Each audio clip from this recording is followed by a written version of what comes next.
Well, I'm just out of the press screening of Saipan, big battle of Roy Keane and Mick McCarthy in the 2002 World Cup.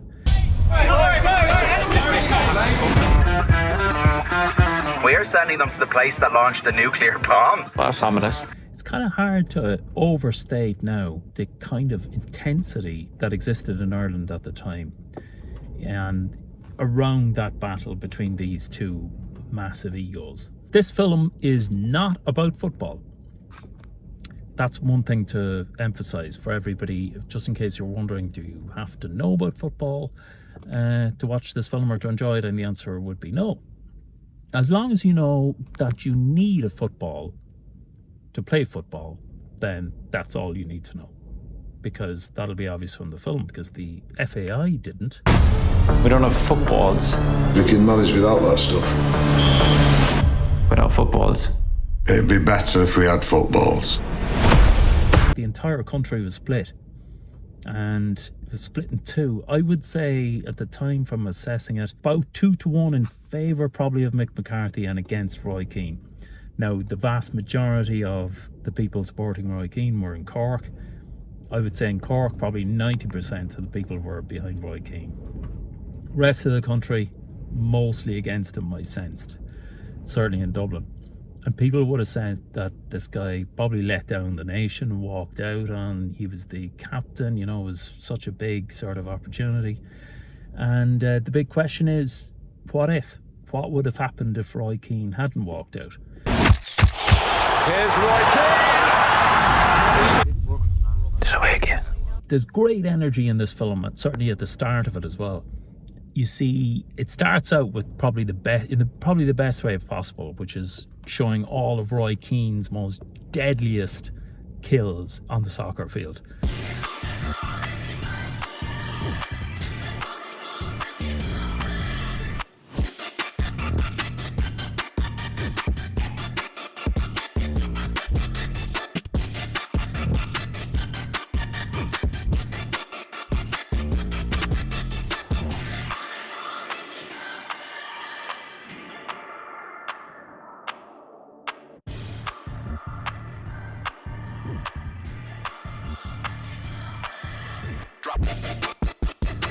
He was probably the last of the hard men soccer players, like Vinnie Jones of his time. And there was plenty of moments where he crucified players on the pitch. Stuff you would never get away with now in the professional modern game, where he would lose the rag and absolutely destroy a player and leave him practically crippled on the field. And the film starts with that energy, with an Oasis kind of theme tune behind it as well, which gives it a real energy there. One of the most infamous of Roy Keane's tackles was against Haaland, and Roy Keane wrote in his biography, which was written by his hagiographer Eamon Dunphy, that Haaland had criticised him, said something, probably the standard kind of throwaway insults that would happen on the soccer pitch, 2 years earlier. And Roy Keane, being the bitter kind of person that he is and so resentful, bided his time and then executed a killer tackle on him, practically crippling him 2 years after that incident as revenge.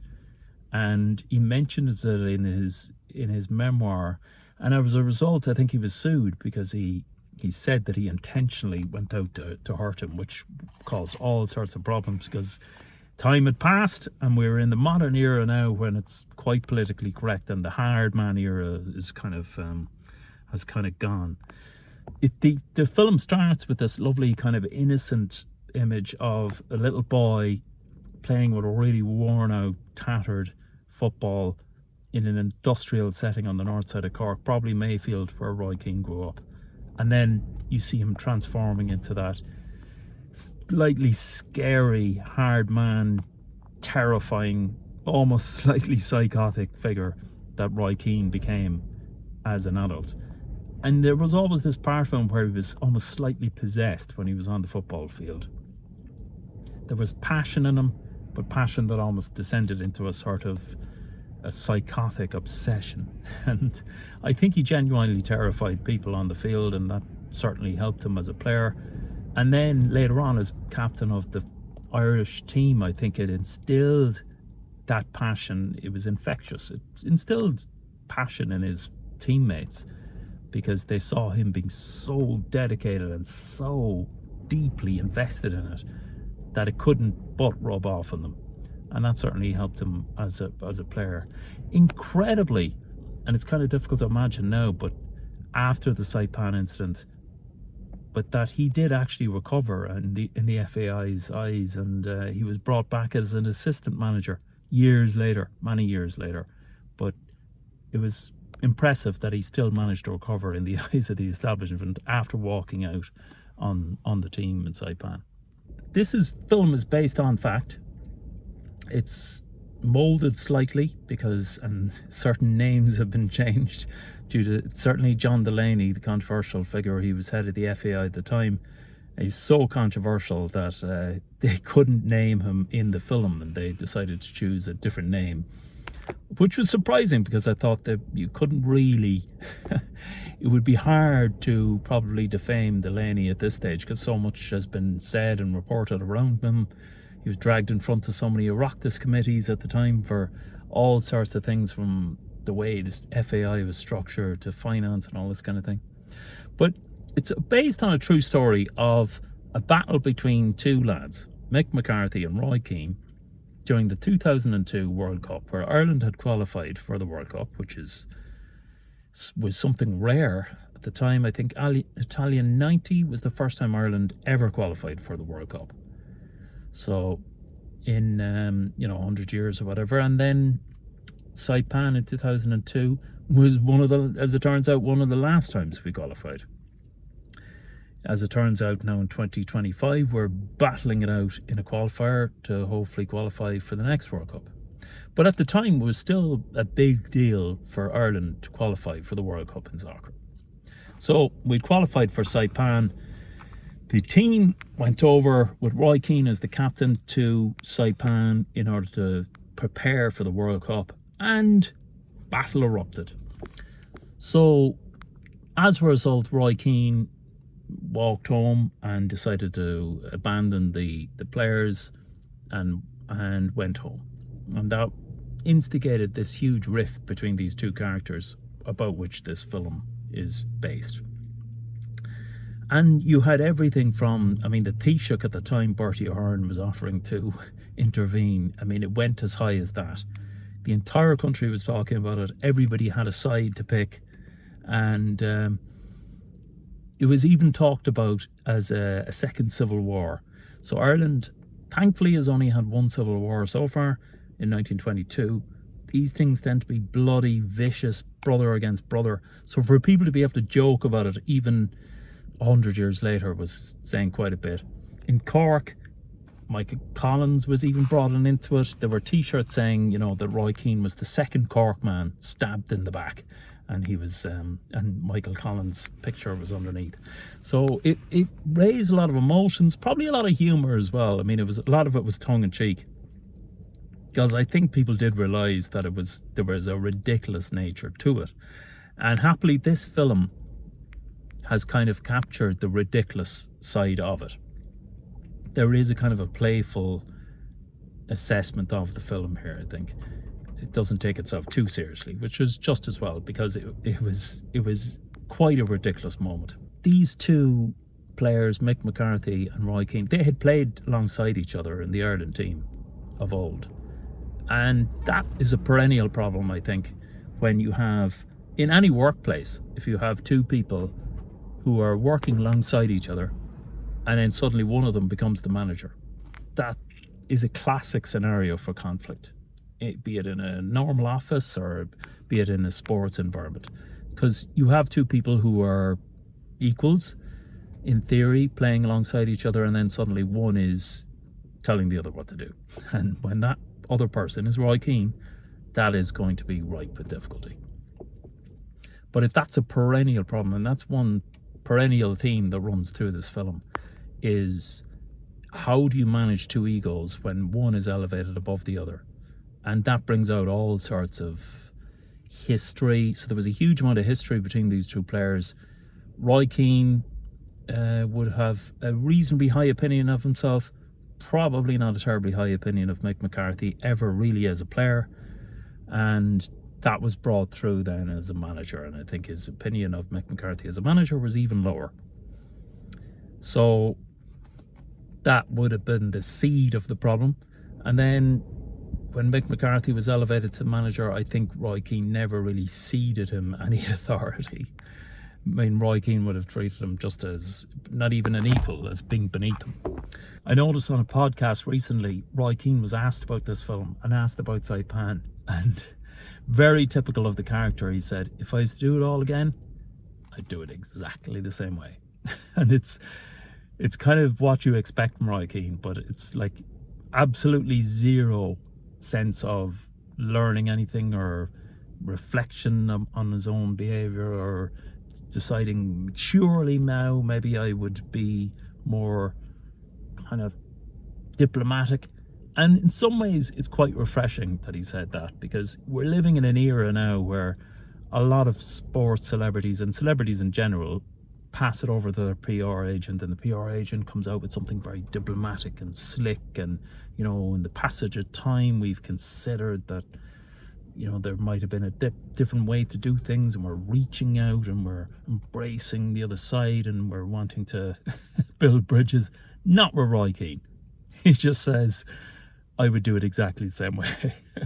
There is something kind of old-fashioned and refreshing about that. His nemesis, of course, in the film is played by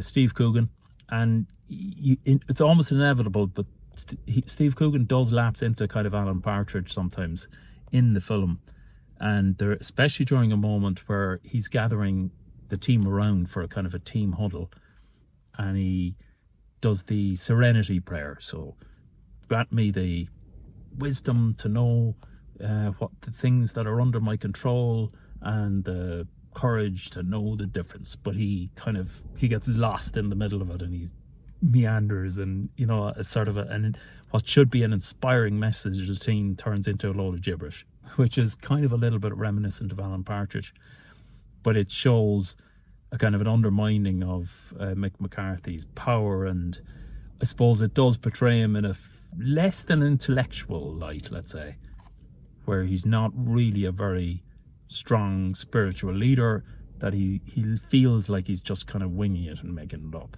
So in that way, the film probably doesn't paint Mick McCarthy in the best of light. And I know that Steve Coogan has said in interviews that he wanted to make sure that the film represented Mick McCarthy fairly. So he actually did go to meet Mick McCarthy to find out his motivations for how he behaved at the time. And he was also quite keen in the casting. So Mick McCarthy was, you know, Irish and English, and you know, his parents were born in Ireland, and he even though he was born in England, he considered himself half Irish or full Irish. The same with Steve Coogan. Steve Coogan was born in England but considered himself having a very strong Irish heritage. So that was important to Coogan to kind of get across in the film. That was quite a controversial thing at the time, because certainly at Italian 90, almost all of the team, I would say, of the squad, 95% of them would have been born in England, would have been playing in England, you know, in the Premiership. And that has all changed now.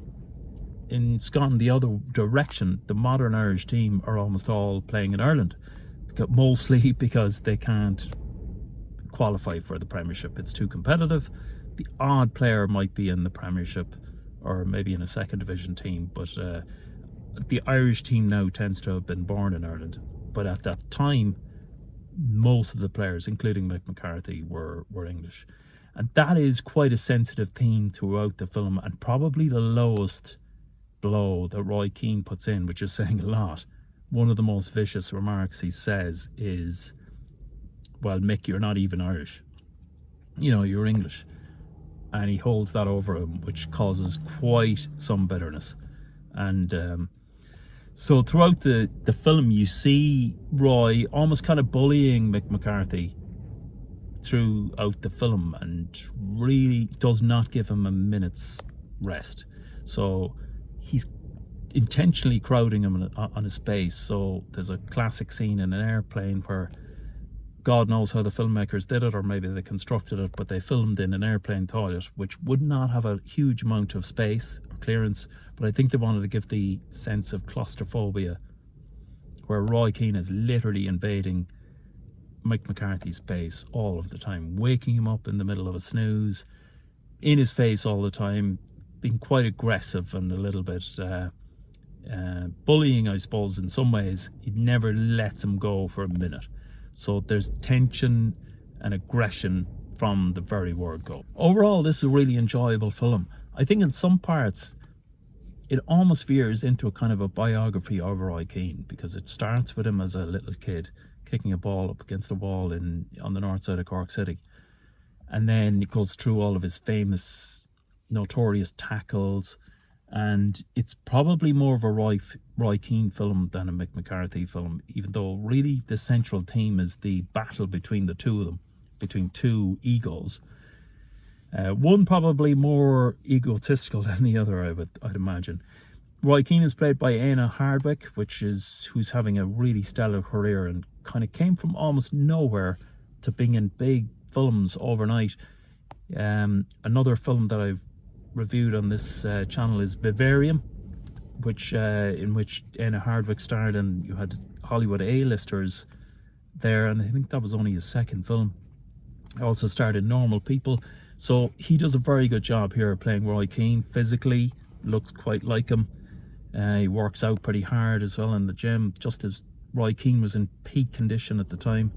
So he was a real lean machine and a very terrifying figure, and I think Eanna Hardwicke pulls that off quite well here. Steve Coogan as the Mick McCarthy role, probably, I mean, I'm a fan of Steve Coogan, certainly with Alan Partridge. I'm not sure how he fits here. He doesn't do a bad job, but probably there's some parts where I think it might lapse into Alan Partridge and it might not suit quite as much. But I think the intention seems to be not to portray Mick McCarthy in too sympathetic a kind of a mode here. But overall, I don't think you have to know about soccer for the film. I think it's an enjoyable film about a particular moment in time when a slightly ridiculous but yet gripping battle erupted off the field. This is due out, I think, over Christmas or in New Year's Day 2026. Enjoy. Slán go fóill. See you next time.